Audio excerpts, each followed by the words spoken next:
Welcome back, guys, and welcome back to my channel. I am so excited to be doing this Q&A with you guys today because we haven't done one in a year. I realized the last one I did was last September, so here we are again. I was thinking that maybe next time we'll do Q&As with kind of a topic every time. Could be fun, also like a beauty Q&A, a mindset Q&A, and things like that, so we can, I don't know, maybe focus more on certain topics. So this one is going to be all over the place, which I love, and we're just going to have fun with it. I want to thank you guys for participating because there was overall, I think, almost like 200 questions, which is insane. I remember when I did my first Q&A, when I just really started the channel, I think I had 4, which I managed to do like a 30-minute Q&A with them. But to go from 4 to 200 is pretty crazy. So thank you so much for participating and engaging with me, and always for all the love and support you guys give me. It's just been really, really fun, and you guys make it really fun for me because it's actually interactive. We have so many, we engage so much with each other that it just makes the space really, really fun because it is interactive. So thank you so much for that. I really appreciate every time you guys comment and just leave feedback or ideas or recommendation. It just makes this really, really fun for me. So thank you. Without further ado, let's get into these little questions. Do you think you could move abroad again? Absolutely. I think that because I've been brought up in so many different countries and I've been used to travel so much since I'm a kid, to me it feels pretty easy to travel and to live abroad. It doesn't scare me. I've done it with Bali, and what I've seen of the experience is like I went there, I spent there 2 years, and then I came back to Paris and everything was fine in a sense. I think people are so scared to move abroad because they're like, oh my God, is this forever? And I think just take it one step at a time. Go for it, try it out, and if you don't like it, you come back. Like, it's easy. Definitely, I think I'll be living abroad at some point again because I just love the culture change. I love how it spices up your life to go into a new country, discovering a new culture, living with new people. I just love how it just really brings something so fresh into your life. And I think that life is so long that we do need that from time to time. Absolutely. Even if it's a month in a city, a week, something, just switching things up from time to time is so important. What did you study in university? I went to a school called IFAP, which is the French School of Communication and PR. So I have a master's degree in communication and PR. I never really worked in this industry in the end. I never had a full-time job. I did intern, but I never had a full-time job because when I finished my studies, I went into full-time modeling, which takes me to the next question. That is, how did you first get into modeling, please? So I moved to Paris when I was 17, and I got stopped in the street by photographers at the time. And so I started like that, shooting with a few photographers. And then one of them one day was like, you actually have the potential to make a job out of modeling. You should go and visit some agencies. So it was my first year in university. And at the time, I was interning at the PR department at American Apparel. And there was a girl I was a friend with, and she was also pushing me to go see modeling agencies. She was like, you should definitely be a model. And she was super cute. One day she came to my apartment. She's like, I'm going to do your Polaroids so you can send them to the agencies. So we did the Polaroids. I remember she actually came with like an American Apparel bodysuit and things like that. And we shot into that because we needed really simple clothing. And she did my pictures. And then I sent them over to all the agencies in Paris. I did many, many appointments. I, of course, got many no's. And it's funny because I ended up signing with one of them years later. But I first signed with a smaller agency, stayed with them the whole time of my studies. So 3.5 years, worked here and there, but didn't have that much time because I was a student. But it was my first kind of thing where I started. And that's where I started working with Chloe and Dior. And I did campaigns and things like that. The agency at the time actually went into bankruptcy, and they never paid my last statement, as they call, which was actually a big amount. It was a really frustrating way to end my relationship with them because I never saw the money that I made at the time, which is crazy, but it is what it is. And then when I finished my studies, I went into full-time modeling, and that's when I signed with Women Management, who at the time when I started and I looked for agency had told me no. And so 3.5 years later, they actually said yes. So people change their minds. No, it was actually really different. The modeling industry had changed quite a bit in that small amount of time on height. So when I had started looking at agencies, they were really, really precise about height. You couldn't be under a certain height. So I was too short to be a model at Women Management.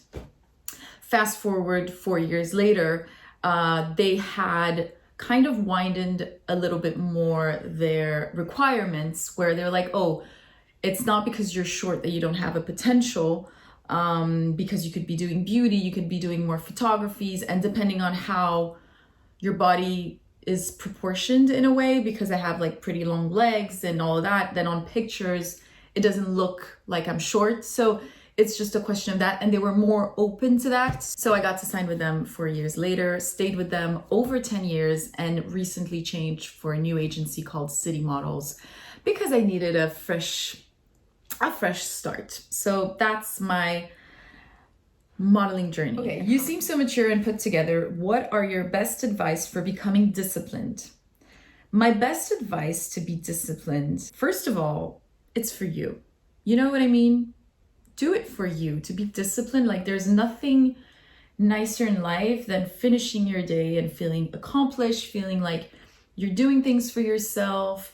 So it makes you feel good about yourself and you're going somewhere and you're achieving your goals. Like, it's super important. But to be disciplined, I think the first step is to actually sit with yourself and be like, where do I want to go in life? What do I want to be doing? To be disciplined, you need motivation. And to have motivation, you need to know where you're going, right?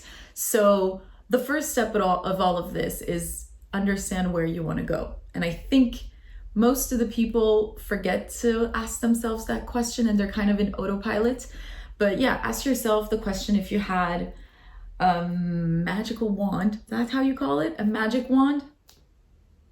Feels weird. If you had a baguette magique, as we say in French, and you could have your dream life, what it would be. I think when you start from there, then you're motivated, then you can be disciplined. If you're having a bad day and you woke up feeling anxious, what do you do to turn the day around? So first of all, I try not to be too dramatic. I'm not gonna lie, some days are better than others, in a sense where I'm gonna manage my anxiety or my stress in a better way, and some days I really freak out. When I'm freaking out, I usually call Lisa. She's my go-to person to be like, oh my God, I don't know what's happening with me today. This is how I feel right. And she has usually the right words to calm me down and put me back on track. But days that I feel a little anxious and I know I can like manage it myself, what I tell myself is, first of all, it happens to feel anxious. I try to understand what is making me feel anxious. Is it something I haven't done that needs to be done? Is it something I need to talk about with someone? Like, what is happening in my mind? And then what I tell myself is, just get through the day.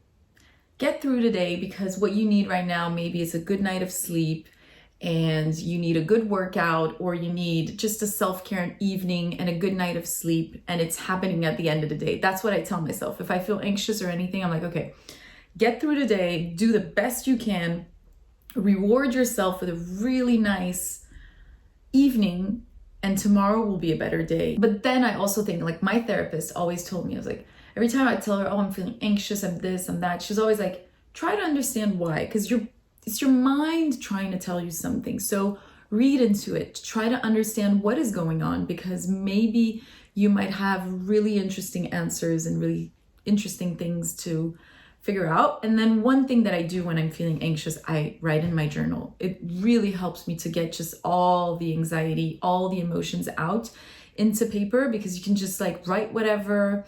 It can be messy. Don't think about it. Just get everything onto paper. I feel so relieved when I do. I would love to know how you stay motivated, and also how to escape from boredom, because lately I find myself in the state that nothing motivates me, and honestly, that scares me a bit.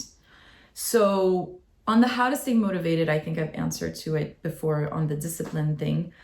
But to escape from boredom, I actually understand this thing. Like, sometimes I do feel at certain moments in my life where I'm like, oh, things feel very stagnant, like nothing's going forward, everything feels very boring in a sense. So I get that. My advice for that is go do something you have never done before. Go do something different. Go do something you've never done. Go do something that scares you. Go to a dance class, go to a pottery class, go to the restaurant alone, go make a new friend, go on a date, go do something that gives you the butterflies. And that will kind of create a feeling where you feel like, oh, I'm spicing things up. And usually when you do something different, there's kind of this domino effect.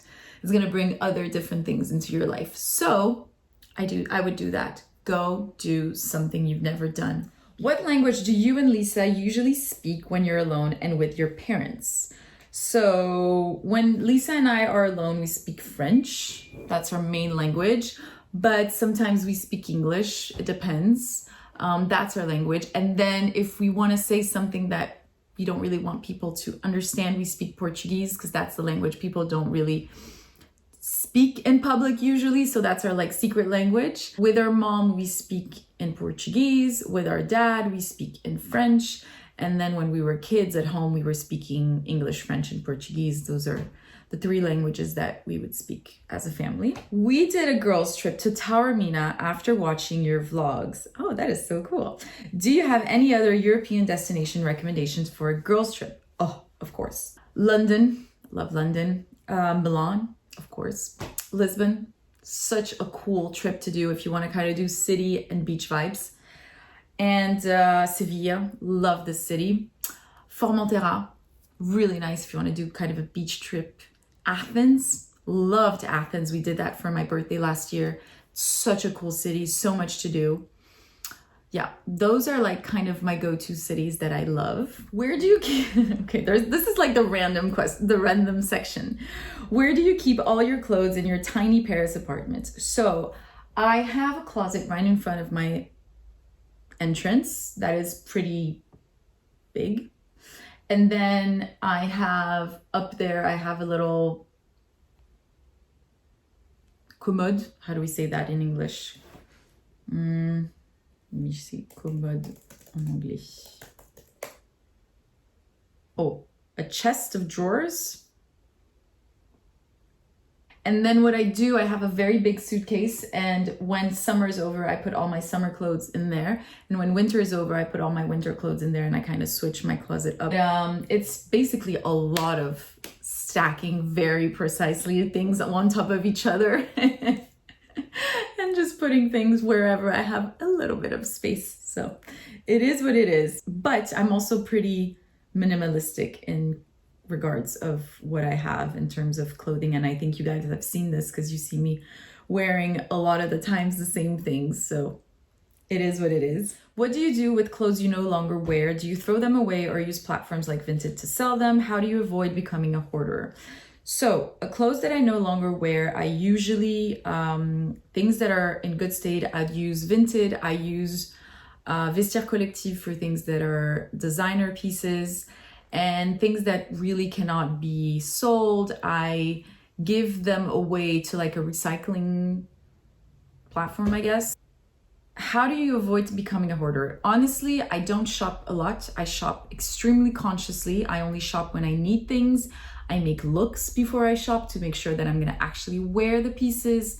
And I only shop for things that I need. And I just don't get into a store and just buy things out of a whim. I always think about it. I have a list of things that I need. And when I see something that might match my needs, then I think about it. I'm really, really conscious with everything that I purchase. What is your favorite summer memory from your childhood? Well, I was lucky enough to have family in Los Angeles. So I've spent most of my summers as a kid in LA.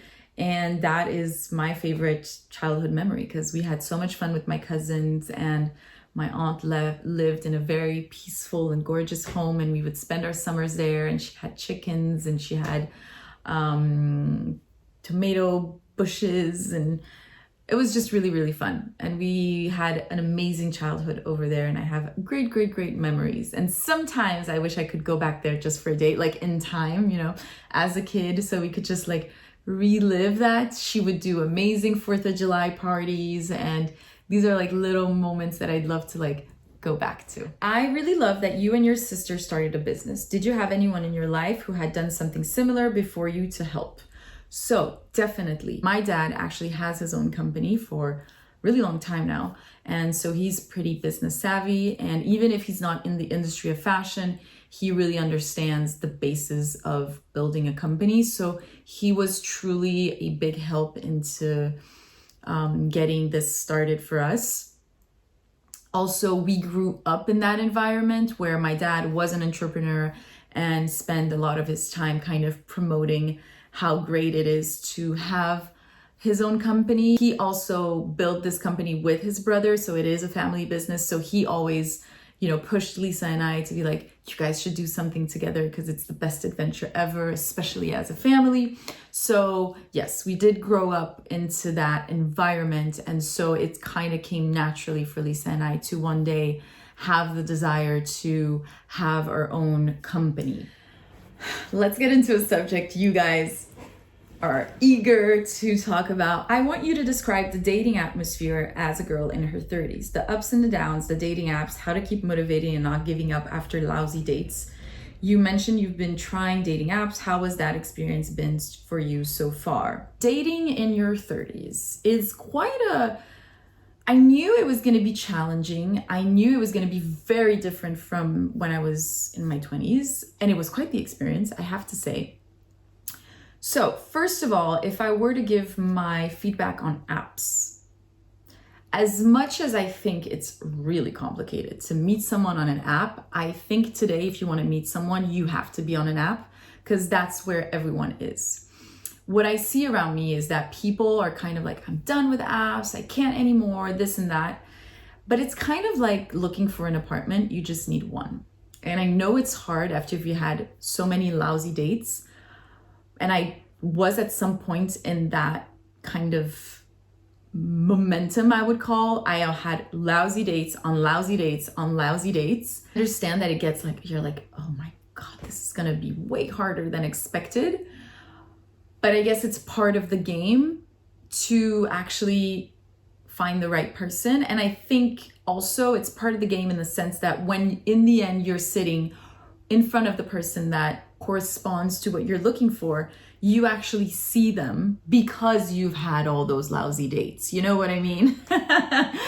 Since you've had all those lousy dates, you can actually say, oh my God, this guy or this girl is actually the real deal, So I think lousy dates are important to actually appreciate the good ones. About apps, I found it really hard to connect with someone through pictures in a sense where I'm not really someone that likes a guy because he's hot or has a pretty face.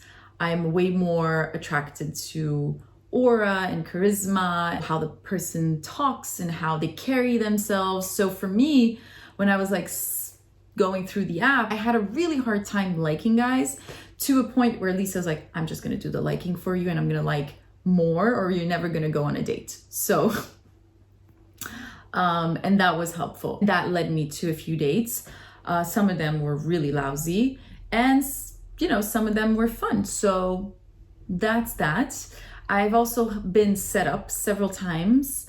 That did not work at all. I guess people sometimes think they know what you like and then it doesn't work. I've had lousy dates. Oh my God. I'd love to get into details because it was really, really funny. I've had the guy that stood me up at the time of the date. I've had a guy come in half an hour late and be like, it is what it is. And then spending the whole date saying, I'm too independent, I'm too this, I'm too that.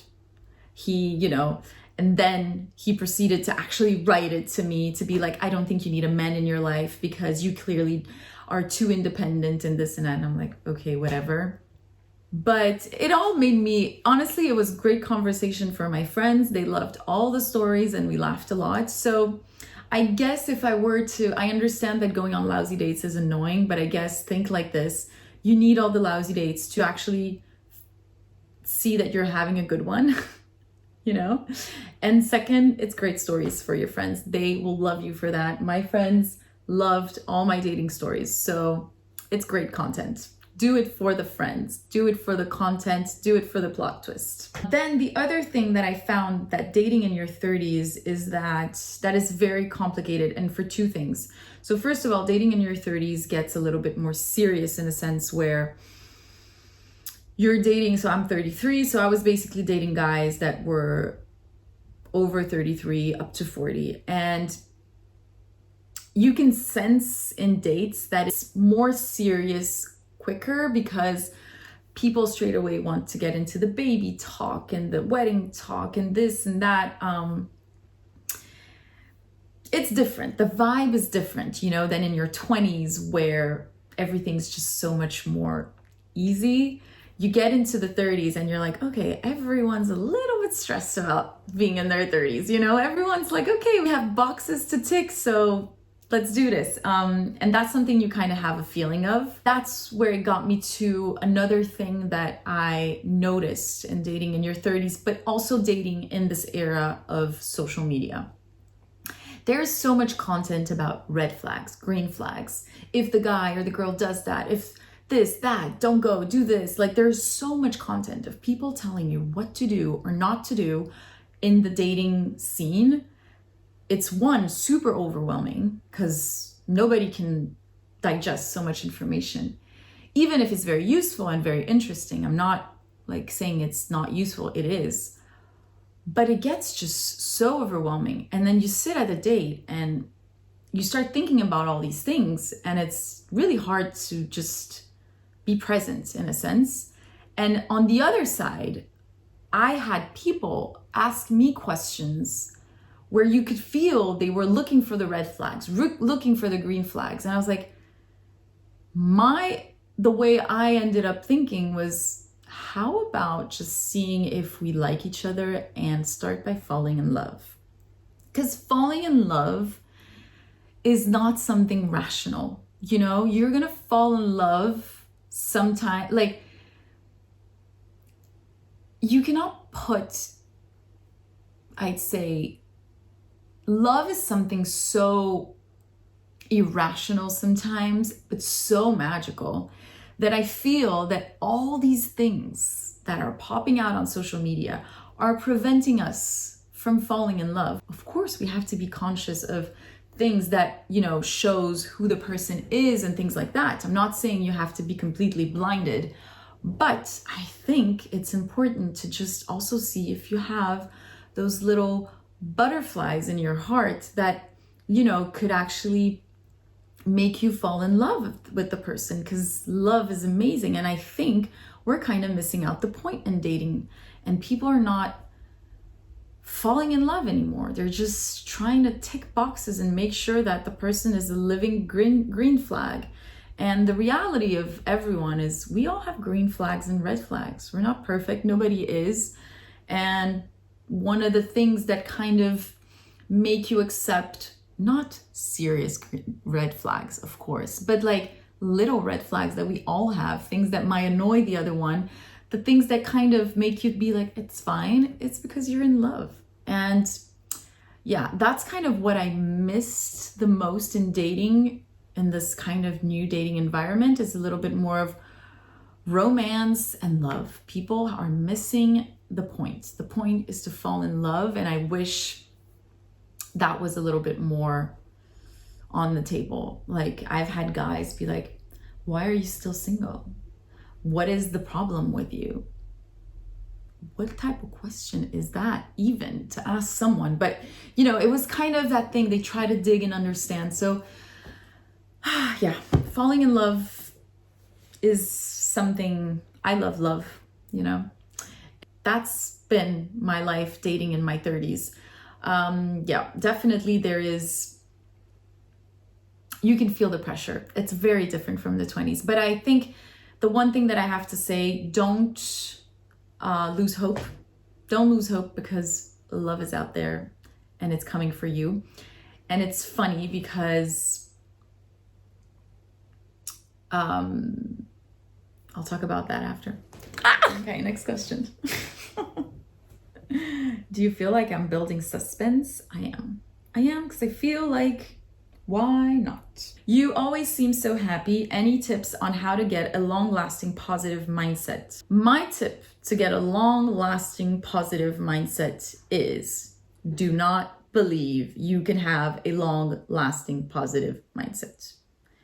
I think the day you make peace with the fact that there is going to be bad days and there is going to be good days, then you'll have a positive mindset.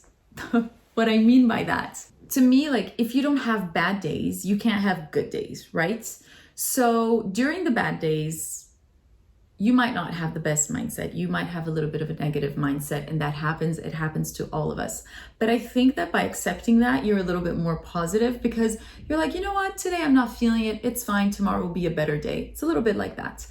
So to me, to have a long-lasting positive mindset, you have to have that in mind where some days are not going to be great. And don't freak out about it. It's fine. It's part of the game. How do you want to be happy if you don't have bad days? That's how you realize, oh my God, I'm having a great day today. It's because the day before maybe was a little bit shitty, you know? Second tip to a long-lasting positive mindset is try to always find the good in everything. I think even in good things, there are bad sides, and even in bad things, there's good sides. So whenever you are in a bad situation, I would say, try to think what might be a positive outcome still in it. There's always a lesson to learn. So when you have these tools, in a sense, in your mind where you're like, okay, whenever things go bad, whenever I'm not in a great situation, I know I can handle it because I have this as a tool in my mind, and I know I can handle it. I think this is the first step of having a positive mindset. Having a positive mindset also is like trusting yourself that you will know how to deal with not feeling great, with a situation that's not great in life and all of that. Trust yourself that you will know how to handle it. You've done all of this in your life and you've done it successfully. You're going to be fine for the rest of it. Trust yourself and trust the universe that it has your back. I promise that makes a whole difference. Whenever I'm in a situation that I feel I can't really control, I'm giving it to the universe and I know it has my back. And I know it's a very strange thing to say. It's maybe a little bit spiritual or something. But whenever I have this mindset, in a strange way, it actually works. It works. It absolutely works. There were several questions about how do you navigate your 20s? What are your advice for women in their early 20s to do more, whether it's career, relationship, or life in general? What's the best advice you have for girls in their 20s, or what's something you wish you have known where you were in your 20s? First of all, what I'm going to say about 20s, guys, don't get too serious in your 20s. Have fun, date, enjoy life, try out different jobs, have fun, because what I realize now with time is how your 20s is supposed to be experimental. Travel, live in different cities, just take all the opportunities that come to you, create opportunities for yourself, because this is the time where you can really experiment life to the fullest. You're not a teenager anymore where you're under your parents' gouvernance, you know? So you're an adult, you're free to do whatever. You're not in your 30s where you have to start being a little bit more of an adult and take decisions that are a little bit more serious and have an impact into your future. So that chunk of time, it's not only the time where you can experiment the most things, but it's also a time where you're gonna grow so much. I realize how much I've grown between my 25th birthday and my 30th. Like that was 5 years where I did a huge leap of maturity, of experience and things like that. So in your 20s, do it all. Don't overthink it. Don't go into like, what about my relationship? You want to be in a relationship, be in it. Live it. Don't think, oh, are we ever getting married? What are we going to do? Just enjoy your relationship. You don't have to be this serious yet. You don't have to take too many complicated decision. Just live life to the fullest is what I would recommend. And then the second thing is your 20s, you're going to grow a lot. You're going to live, you're going to have many experiences. Well, this also is a tip for even in your 30s, 40s, 50s, 60s, whatever. But in your 20s, you're going to experience a lot of things and your life is going to change. And sometimes you're going to have some heartbreaks and situation where you're not going to feel yourself, or you're going to feel like you're going to be lost. It happens a lot in your 20s. You feel lost. What is one of my advices is don't ever try to be the person you used to be. If, for example, you go through a breakup and you are single again and you're like, okay, I need to, don't tell yourself. Because I remember after my breakup, people were like, oh, you're gonna find yourself again, and you're going to find your repère, the things that you were before, when I came back to Paris, they were like, oh, you're going to find the Karen that you were when you were in Paris and this and that. And I was like, I don't want to be that Karen. That Karen is 4 years ago. I'm not interested. I want to be the new one. Who am I as the new Karen? Because I can't be the Karen 4 years ago. I was in Paris living with my ex. I'm now 4 years older, single in Paris. Like, why would I want to be that Karen? So whenever you're in a situation where you are out of something that kind of was important in your life and kind of shaped your life, don't try to be that person again. Build a new one. Who's this new person after everything she went through, after all the lessons she's learned? Who's that new person? Don't ever try to go back in time. Always move forward and always try to be a person, be this new person with everything that she's learned. That is so much more rich than going back in time and trying to be or look like that person that you used to be. You want to be the new version of you every time life kind of bring you back to zero, in a sense. You're gonna have times where you're gonna have to go back to zero in a job, in a relationship, in love, in friendships and things like that. Whenever you find yourself there, always try to be a new person, because what's important is to evolve in life and take all the lessons and be like, this is who I want to be. I'm going to level up. This is a chance in life for me to level. How do you handle your 30s and what are the downsides of this stage in life? Honestly, there's no downsides. I have always put myself in a position where life just gets better in my mind. I always tell myself life is just getting better and better and better. I think the only downsides of the 30s is it just gets serious, and you have to get a little bit more serious about certain things, because biologically, if I want to have kids, there is a reality. So that's kind of the only downside. But honestly, right now, I'm alive, I'm healthy. There's no downside. The only thing that I feel since I got into my 30s is time is flying by. Time is flying by. I feel like I turned 30 yesterday, but no, and I'm going to be 34 in less than a month. So I'm like, where is time going? But no, there is no downsides, and I have been adoring my 30s. If you're approaching your 30s and you're kind of worried about it, don't worry. It's amazing. You're gonna love it. Is it natural for you to stay in shape, or is it rather the result of daily discipline?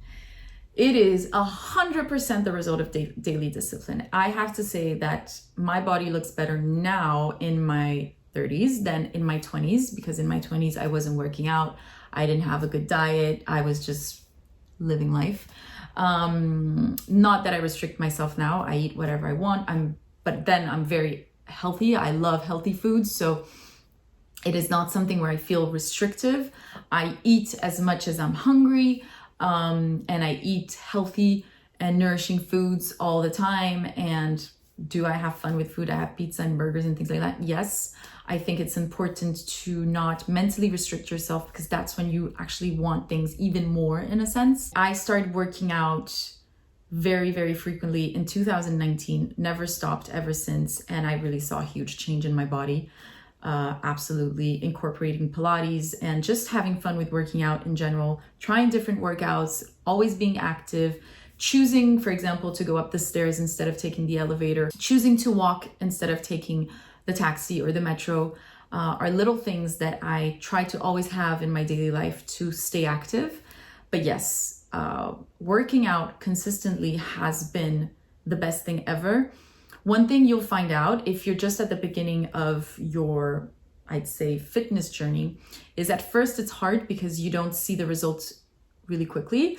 But once you have your results, then just by working out 3 times a week, you're gonna just keep things, you're not gonna yo-yo, because that's not what you want.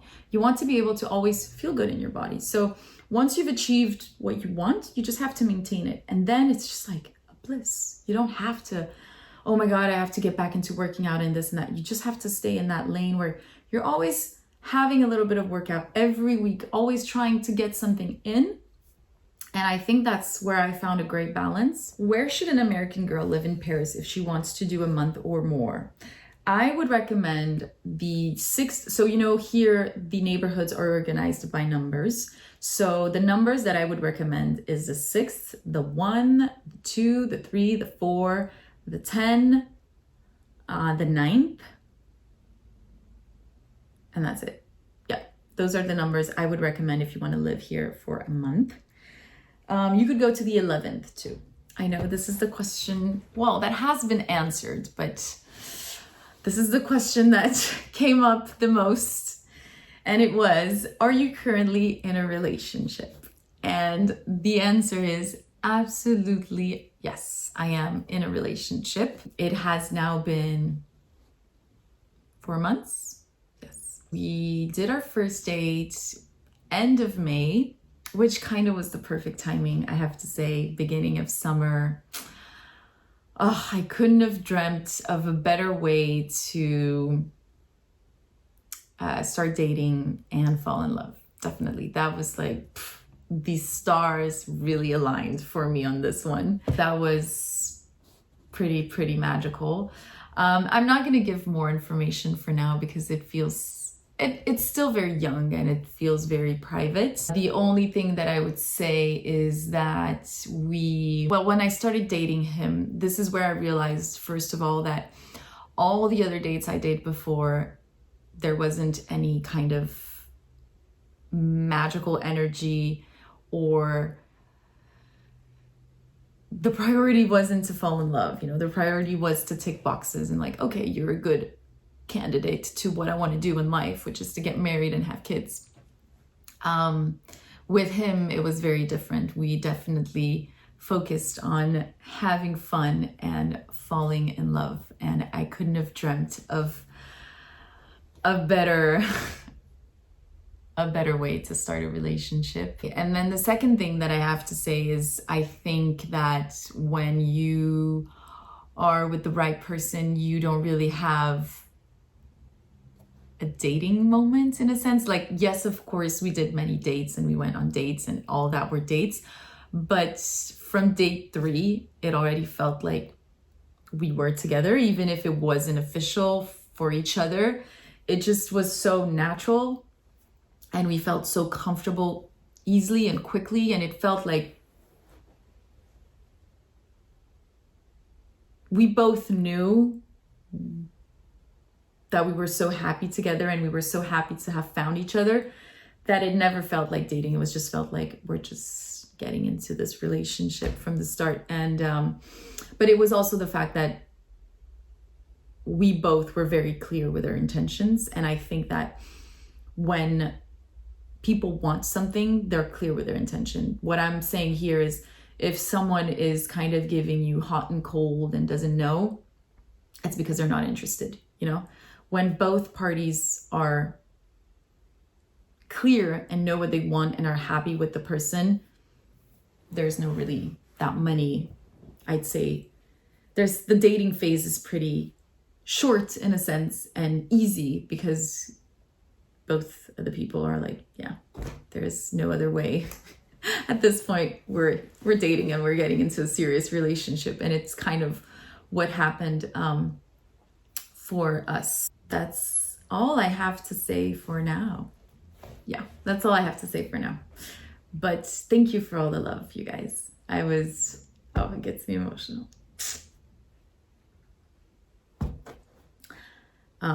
Yeah, you guys were so sweet. You guys were so happy for me, and it was very sweet, so thank you. What is the matter with me? I'm on my period. Okay. And the last thing that I wanted to say is, it's funny because a friend of mine pointed out to me 2 weeks, I think 2 or 3 weeks before that date. I was with my friends and I was such in a vibe where I was like, I don't care. I don't need to be dating. Summer is coming. I just was and I was at the same time super open. Anyone that wanted to do a date with me, I was like, yes, let's go. I was like very, very yes girl vibes. And at the same time, I wasn't stressed of not having good dates. You know, I was just like, I'll see where life takes me. And I think that energy attracts great things in life, because I just wasn't needy, or I wasn't, I'd say, in a scarcity mindset where it's like, oh, nothing's working out. I'm just going on lousy dates and this and that, which was the case. It's just like, it is the era. It's fine. I'm in my dating era. I'm going to experiment everything. And when it comes, it comes. And then it came, which I definitely did not expect. Definitely did not expect. But it was very magical, I have to say. Even on the first date. I mean, people tell you that phenomenon. That's how you can say it, phenomenon. When you know, you know. And I was like, I never had that, I always had doubts. I always had things. And then this happened. And I was like, oh, so that's that. When you know, you know. So it's been pretty magical. There you have it. Now you know. Tell us more about your relationship with Lisa from childhood until today. What was your relationship like with Lisa when you were growing up? Were you always close, or was it more distant because of the age gap until you both became adults?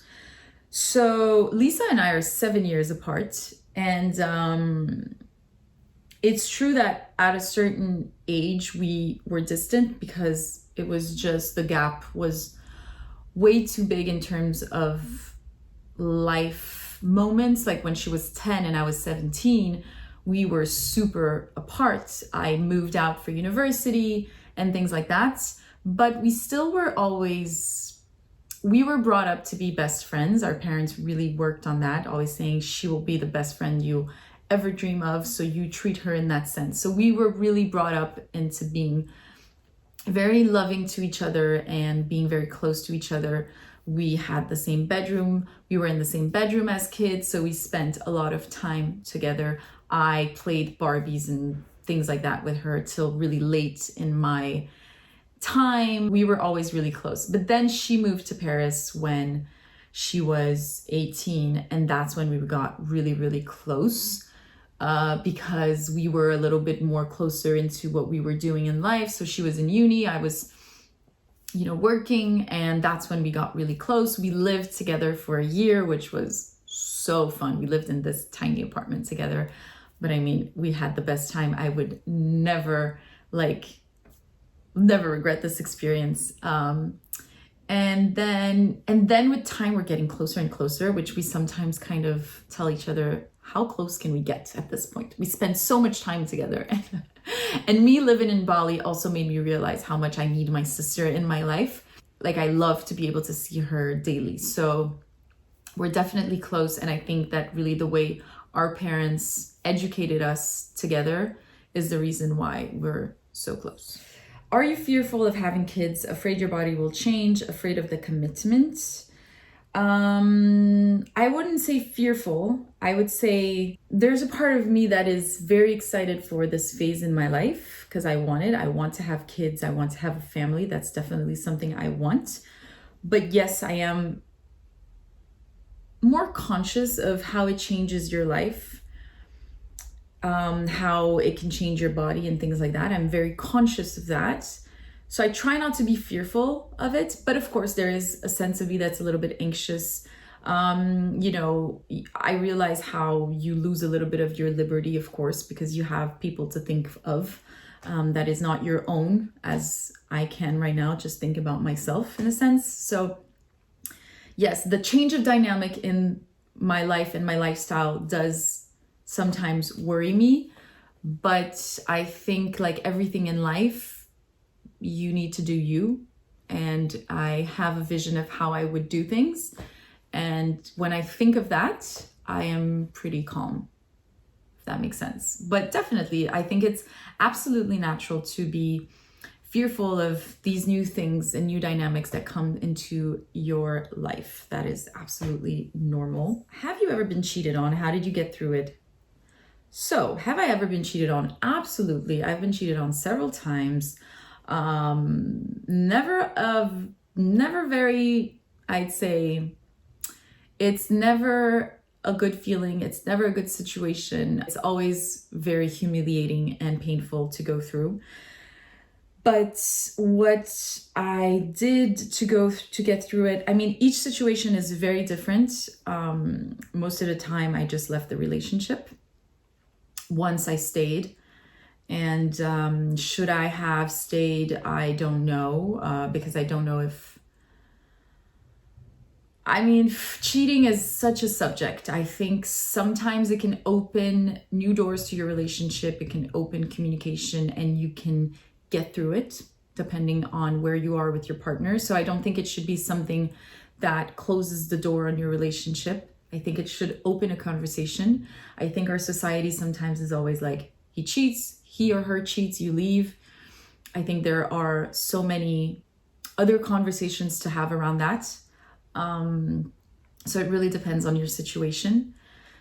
But in other cases, of course, you have to leave. So it's very personal, I think, and it really depends on your situation. The other thing is, I think, and I've said this before, the shame has to be shifted. I think when you are cheated on, you feel humiliated, you feel shameful. The shame should be on the person that cheats, not on you, because it's not you. You did good and you're doing your best, I guess. It's not your fault. It's the person's fault. They did it because of them. It's their problem. Sometimes that you feel culpable, you feel like you haven't done enough in your relationship. That's why the person cheated. No.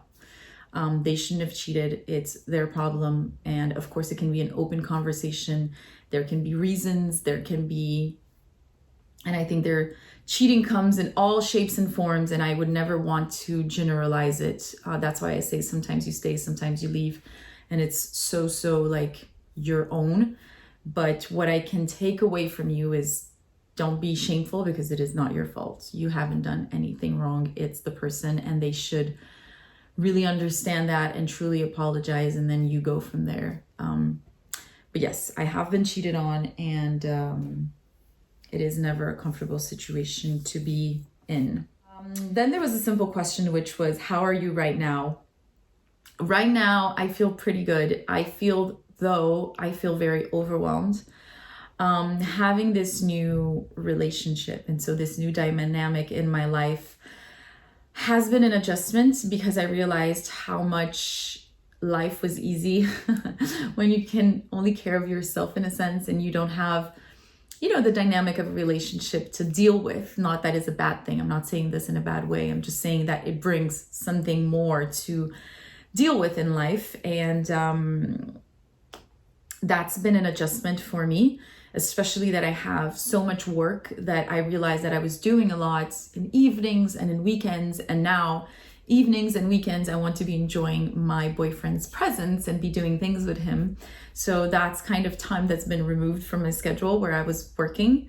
And that's been kind of something that's been overwhelming for me, is kind of rebalancing my schedule and just finding balance again in my work-life situation. And there's a lot of newness coming up, which I'll fill you guys in. And it's been overwhelming. Especially at the beginning of the relationship, felt very vulnerable, realized that there were a little bit of some traumas that I hadn't dealt with from past relationships and from my past relationship that kind of came out. So I went back to therapy for a month to work on it. I thought it was really important to just make sure I wasn't imposing my traumas to my new boyfriend, my new relationship, because he had nothing to do with that. So I went in and dealt with it myself with my therapist and kind of worked on it. and that felt really good. He was like, it is absolutely normal that a new relationship bring these fears out, bring these traumas out. So it is normal that all of this kind of comes out. And they didn't when I was single. So yeah, it's funny how this is something I'm so excited about, but it's brought such a it's been an earthquake in my life. And as much as I feel so excited and happy for this situation and everything coming up, it's been an adjustment. So some days I've been feeling very vulnerable and a little bit anxious about all this, and I try to focus on how exciting it is and how lucky I am to have such a wonderful person in my life. And last question, I'm going to finish on this.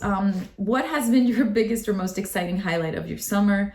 Definitely it's been to spend so much time with my partner, my new partner, and just taking the time to get to know each other better and just spend time with each other. I think vacation is a big indication of who you're going to be dating and how the person is daily. So that's been my summer highlight. And I guess this is it for the Q&A, guys. This is going to be a long Q&A, I think. I apologize if many questions are left unanswered. There's going to be many more Q&As. I promise I'm not going to take a year to do another one, because I think it is always so fun to just catch up and talk about, new things. This is the end of this Q&A. I wish you all a beautiful day or a beautiful night wherever you are. I'll catch you guys in my next video. Bye, guys. Mwah.